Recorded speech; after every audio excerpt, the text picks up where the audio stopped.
não se lembra do episódio lendário do Pica-Pau nas cataratas do Niágara?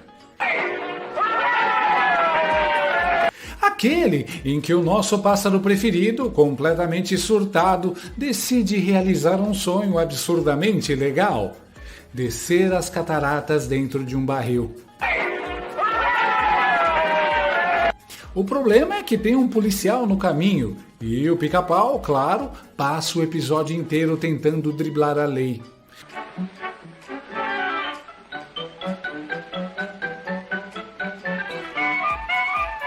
Ele se disfarça, ele troca de roupa, ele inventa truques, ele até finge ser turista inocente.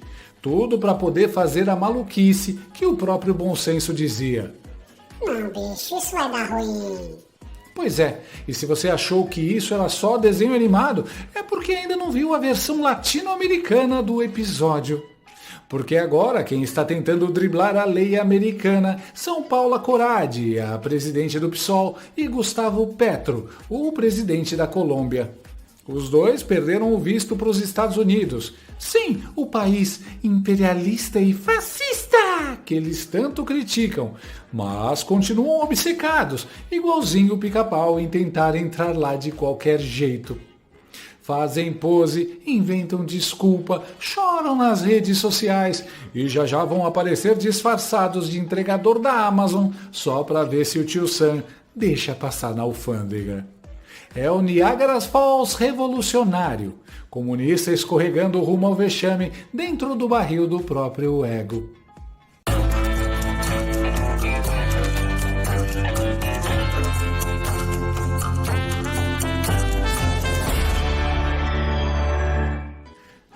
Os bravos guerreiros da soberania nacional. Eles enfrentam o Império Americano com discursos inflamados, camisetas do Che Guevara e posts no X, a antiga rede do fascista Elon Musk.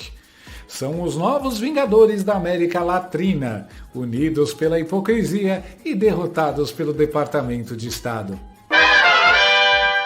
Começamos com nossa heroína do dia, Paula Corradi, presidente do PSOL, também conhecida como a socialista de Chicago. Ela que, entre um tweet contra o capitalismo e outro sobre Revolução Popular, mantinha um visto de turista B2 para os Estados Unidos, aquele país imperialista, genocida, fascista, onde, curiosamente, ela adora participar de eventos da esquerda gourmet. Mas a vida é irônica e o tio Sam tem um senso de humor ainda mais afiado que o de South Park. Nessa semana, Paula recebeu a notícia: seu visto foi revogado. Simples, direto e indolor, como um unfollow diplomático. O consulado americano em São Paulo avisou que ela estava inelegível para entrar nos Estados Unidos. Detalhes? Nenhum. Prazo para resposta? 3 dias úteis, quase o mesmo prazo que o STF dá para um inquérito novo. Ela respondeu, claro, porque socialista é bom de narrativa. Disse que era tudo uma retaliação política do governo Trump por causa da firme atuação do PSOL em defesa da soberania brasileira. O PSOL, que não consegue defender o próprio diretório no Twitter sem pedir ajuda para Janja, agora defende a soberania brasileira. O governo aqui dos Estados Unidos revogou o visto da presidente do PSOL, Paula Corradi. A informação foi publicada nesta sexta-feira pela colunista Mônica Bergman no jornal Folha de São Paulo. A própria Paula confirmou também o fato em suas redes sociais. Segundo a dirigente, ela recebeu um e-mail do consulado americano em São Paulo informando da revogação do visto. Ela enviou documentos tentando reverter a situação, mas o cancelamento do visto foi mantido. Paula é presidente do PSOL, Partido Socialismo e Liberdade, apoiadora do governo Lula e costuma fazer críticas ao governo Trump em suas redes sociais. Ao jornal Folha de São Paulo, Paula Corradi disse acreditar que seu visto foi revogado por questões políticas. Ela se junta a uma lista de autoridades e outras figuras públicas brasileiras sancionadas pelo governo americano com a perda do visto, incluindo aí vários ministros do Supremo Tribunal Federal. O governo aqui dos Estados Unidos não comenta a situação do visto de indivíduos específicos.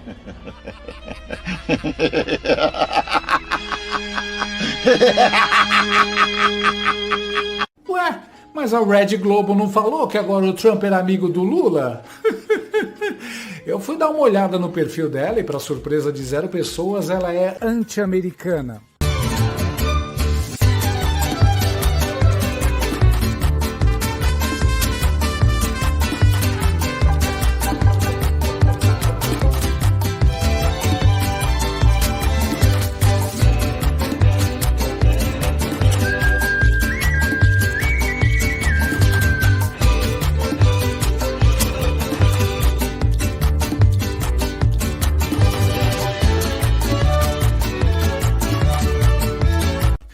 Fica surpresa com a perda da autorização de entrar nos Estados Unidos.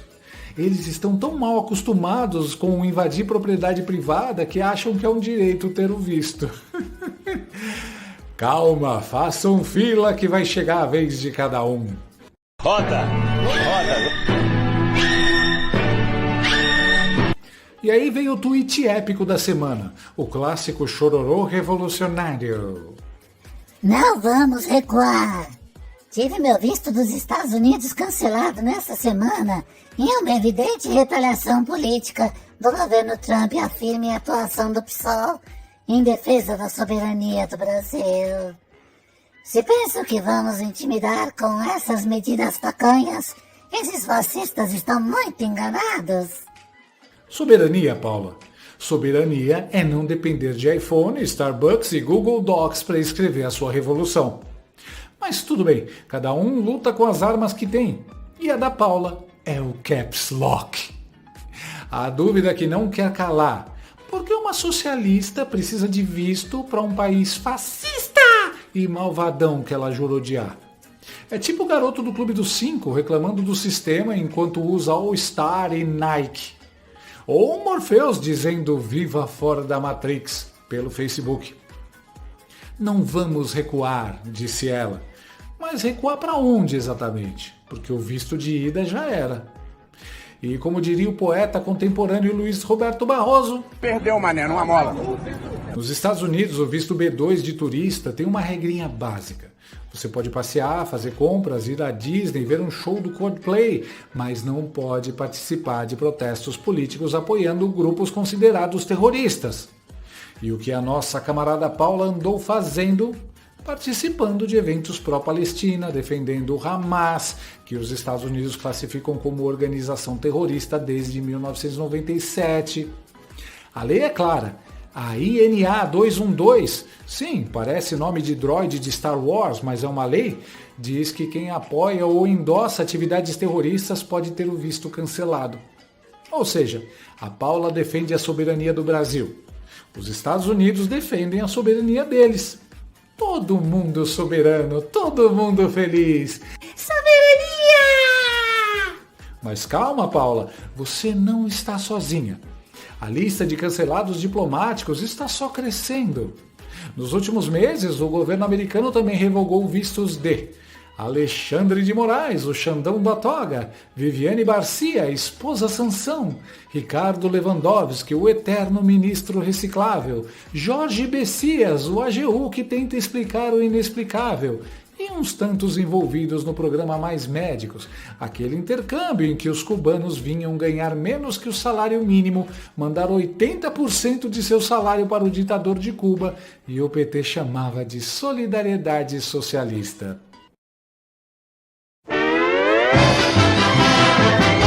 E o mais engraçado é ver a reação.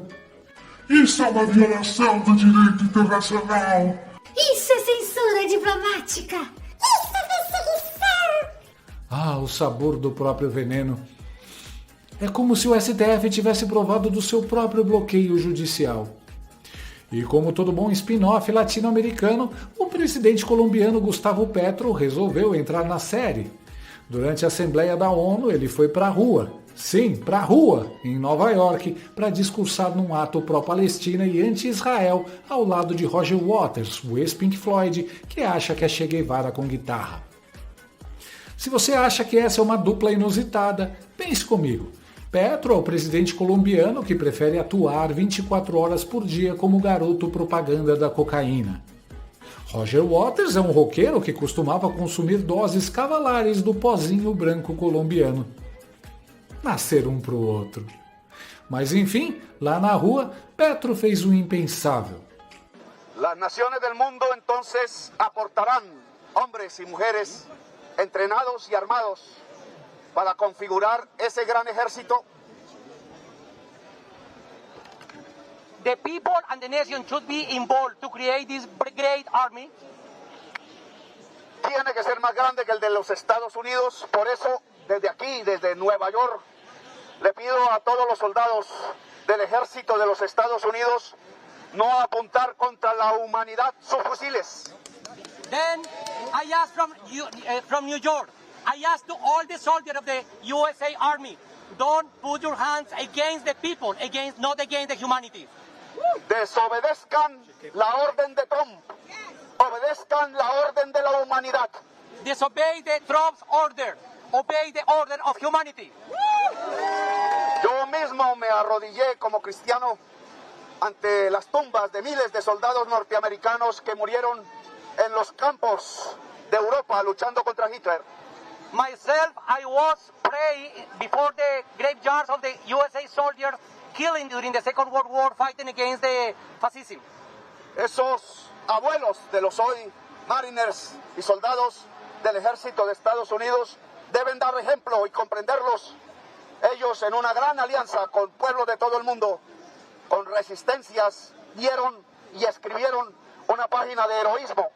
These people that was the granddaughter and grandson of the people that was killing the Second World War were writing a great page of the heroism. That's why they have to be, let's use my own words, in the correct side of the history. Y derrotaron a Hitler y el gran peligro que se blandía contra la humanidad. And they defeat Hitler and all the risk of against humanity leading by the fascism. Hoy es lo mismo. Hay que recordar el ejemplo de los abuelos que lucharon y murieron por la causa de la libertad. Hoy también la humanidad tiene que alzarse por la sagrada causa de la libertad. Today is the same, and the grandson and granddaughter has to fight to defend the freedom. This is the cause of the freedom should be the leading agenda of the soldiers. Y como sucedió en la Primera Guerra Mundial, quiero que los jóvenes, hijos de trabajadores y granjeros, tanto de Israel como de los Estados Unidos, apunten sus fusiles no hacia la humanidad, sino hacia los tiranos y hacia los fascistas. Ou seja, o cara quis dar ordem para os soldados dos Estados Unidos. É como se um ladrão invadisse uma mansão, subisse num banquinho e começasse a gritar ordens para os cães de guarda. Claro que ele seria despedaçado pelos Rottweilers. Quando um chefe de Estado resolve bancar o Che Guevara em Nova York, subir num banquinho e mandar soldados americanos desobedecerem ordens do presidente dos Estados Unidos, isso não é discurso, é basicamente uma tentativa de golpe. Foi exatamente o que fez Gustavo Petro, o homem que confundiu a ONU com um trio elétrico e achou que podia dar ordem para a Marine. O resultado? Game over diplomático. O tio Sam ouviu, limpou os óculos Ray-Ban e disse: Legal, camarada. Agora tenta discussão na Times Square sem visto. Mais cedo hoje, o presidente colombiano Gustavo Petro ficou em uma rua de Nova York e pediu aos soldados americanos que desobedecessem ordens e incitassem a violência. Revogaremos o visto de Petro devido às suas ações imprudentes e incendiárias. Tadinha, que barra. E lá se foi o carimbo do passaporte. A soberania ficou em Bogotá e o visto ficou no Departamento de Estado. A ironia? No Brasil, por muito menos, tipo postar meme, fazer oração ou vestir camisa verde e amarela, tem gente pegando 17 anos de cadeia por atentado contra a democracia. Ou seja, Petro pode incitar soldados a desobedecer o presidente dos Estados Unidos e perde o visto. Aqui, se você critica o STF no X, perde a liberdade. A diferença é que nos Estados Unidos o castigo é cancelar o visto. No Brasil é cancelar a pessoa. Petro, claro, respondeu com o mesmo drama latino que já conhecemos. Isso viola o direito internacional. A ONU não pode ficar em Nova York. Sim, ele quer mudar a sede da ONU porque não gostou da imigração. É tipo o sujeito que é barrado na balada e grita: Eu vou abrir minha própria boate. E, para completar, o Petro ainda tentou dar carteirada europeia. Não preciso de visto, tenho passaporte italiano. Amigo, nem a mulher do Xandão conseguiu usar o passaporte italiano para entrar nos Estados Unidos. Nem o procurador Paulo Gonet com o passaporte português. O tio Sam olha e diz: passaporte europeu? Que bonitinho. Próximo. Enquanto Petro grita Yankee go home, o Departamento de Estado corta a cooperação antidrogas com a Colômbia e descobre que, sob Petro, a produção de cocaína atingiu níveis recordes. É quase poético. O cara defende a paz, mas o país dele virou Breaking Bad da América Latina. Políticos e empresários colombianos já estão pedindo que ele administre melhor as relações com os Estados Unidos, mas vai explicar diplomacia para quem acha que o Roger Waters é chanceler. Hello. Is there anybody in there? Do currículo de Gustavo Petro dá para montar uma minissérie da Netflix. Ex-guerrilheiro do M19, o grupo que achava que diálogo era um sequestro e debate político era um atentado. Agora, décadas depois, ele quer subir de cargo, de assaltante de banco para corretor de Wall Street. Sim, o homem que sonha em colocar a cocaína na Bovespa, um investimento de alto risco, diga-se de passagem, decidiu fazer em Nova York aquilo que sabe melhor: falar bobagem em escala global. A presença dele na ONU foi tão diplomática quanto um rojão em uma biblioteca. Petro não foi representar a Colômbia, foi representar o ego dele e a ideologia mofada de guerrilheiro aposentado, aquela que tenta reviver o século XX toda vez que o século XXI a ignora. Hoje, a Colômbia está nas mãos de um ex-revolucionário que acredita que a fronteira entre Estado e circo é opcional. Ele não respeita protocolos, ignora a lógica e transforma cada viagem internacional num show pirotécnico de caos e constrangimento, tipo o Coringa latino querendo explicar marxismo num TED Talk. E é isso que os comunistas fazem de melhor: jogam gasolina no incêndio e chamam de projeto político. Eles pregam a guerra enquanto dizem lutar pela paz, vendem desordem e miséria como se fosse revolução e colocam o povo na linha de frente. Claro, de preferência o povo pobre, porque eles mesmos ficam no camarote da revolta com vinho chileno e hashtag de resistência. No fim, o que Petro nos entrega é um escândalo histórico com cara de comédia trágica. O tipo de governante que confunde diplomacia com discurso inflamado e acha que é Che Guevara, mas age como um Al Pacino em Scarface, na ONU, só que sem o carisma, sem o roteiro e com muito menos neurônio. E assim segue a turma da resistência. Choram quando perdem o visto, mas chamam os Estados Unidos de fascistas. Dizem não precisamos dos americanos e no mesmo tweet perguntam: alguém sabe se dá para recorrer da decisão do consulado? É um festival de incoerência que nem o Tarantino escreveria. Então, da próxima vez que algum militante gritar abaixo os Estados Unidos, pergunte só uma coisa: você fala isso com ou sem visto? No final, tanto a presidente do PSOL quanto o presidente da Colômbia foram banidos dos Estados Unidos pelo mesmo motivo. O governo americano não quer drogas lá, nem em forma de partido, nem em forma de pó. E no fim das contas o episódio se repete. Assim como o Pica-Pau, que tentou 1000 disfarces para descer as cataratas e acabou levando uma surra do destino, Paula Coradi e Gustavo Petro estão lá, batendo cabeça para tentar driblar o tio Sam e entrar nos Estados Unidos pela porta dos fundos. A diferença é que no desenho a gente ria.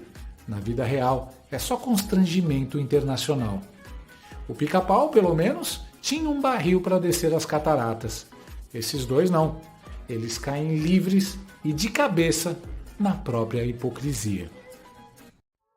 And I keep saying no, no, no. No, no, no. No, no, no. No, no, no. No, no, no. No, no, no. No, no, no. No, no, no. No, no, no. No, no, no. No, no, no. No, no, no. No, no, no. No, no, no. No, no, no. No, no, no. No,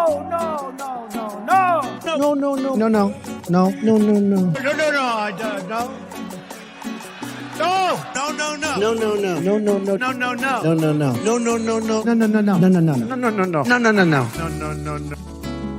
No. No. No. Gostou desse vídeo? Então inscreva-se no canal, comente, curta e compartilhe com seus amigos. Não gostou? Compartilhe com seus inimigos. Até o próximo vídeo, se o mundo não acabar antes. Por hoje é só.